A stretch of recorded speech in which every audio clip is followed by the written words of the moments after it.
Selamat pagi dan salam sejahtera bagi kita semua. Perkenalkan, saya Mas Malina, mahasiswi Universitas Terbuka Program Studi Ilmu Komunikasi.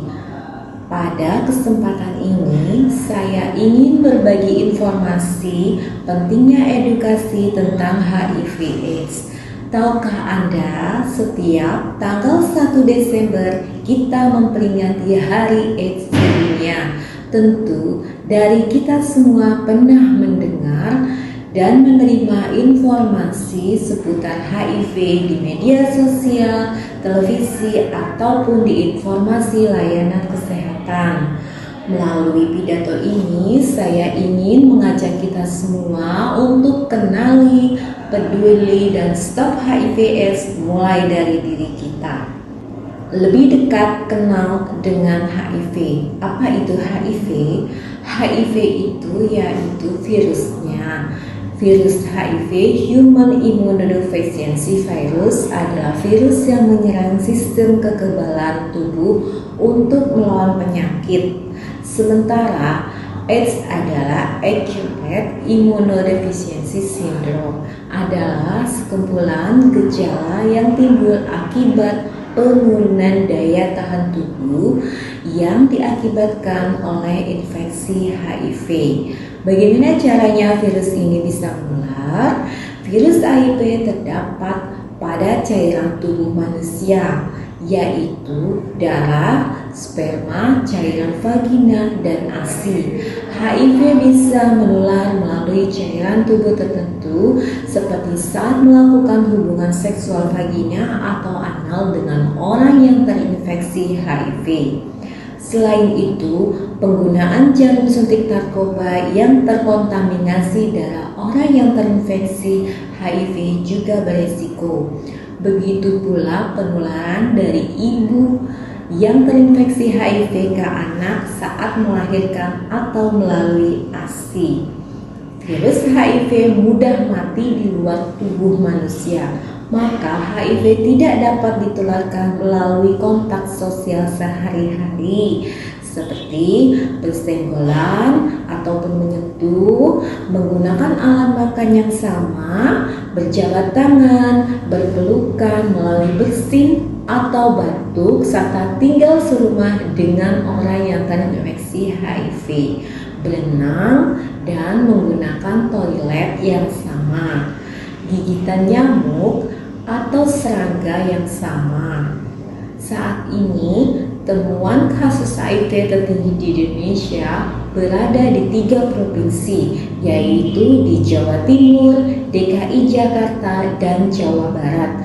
Angka ini tentu bukan sebuah prestasi, melainkan menjadi keprihatinan bersama.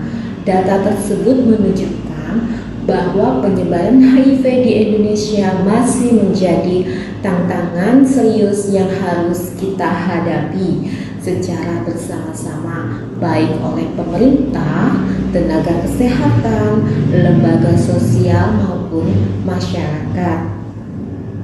Penyebaran kasus HIV secara nasional banyak terjadi pada populasi kunci, salah satunya laki-laki seks dengan laki-laki atau LSL, waria, pekerja seks perempuan, dan pengguna massa suntik, dan mayoritas terjadi pada usia produktif, yaitu 25 hingga 49 tahun. Yang lebih memprihatinkan saat ini, kasus HIV juga mulai meningkat pada kelompok usia remaja 15 hingga 19 tahun.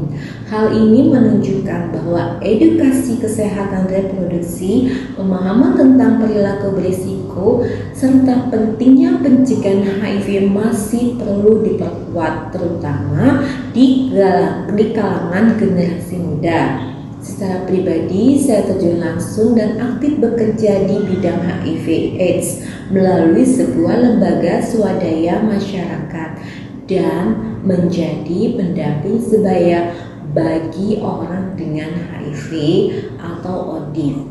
Menjadi pendamping sebaya tidak hanya memberikan edukasi, tetapi juga mendampingi secara psikososial, memberikan motivasi, serta membantu mereka agar mampu menerima diri dan tetap memiliki harapan hidup.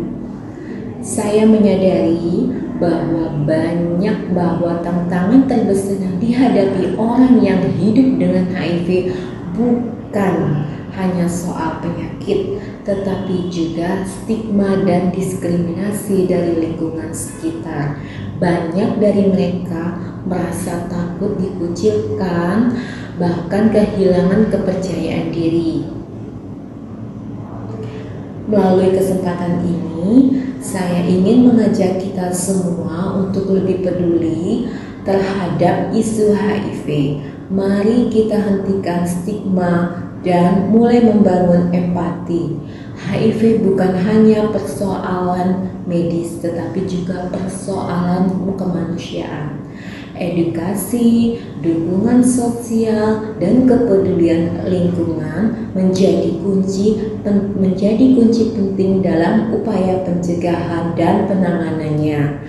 Karena pada akhirnya mereka yang hidup dengan HIV bukan untuk dijauhkan, melainkan untuk dirangkul dan didukung agar tetap memiliki masa depan yang lebih baik.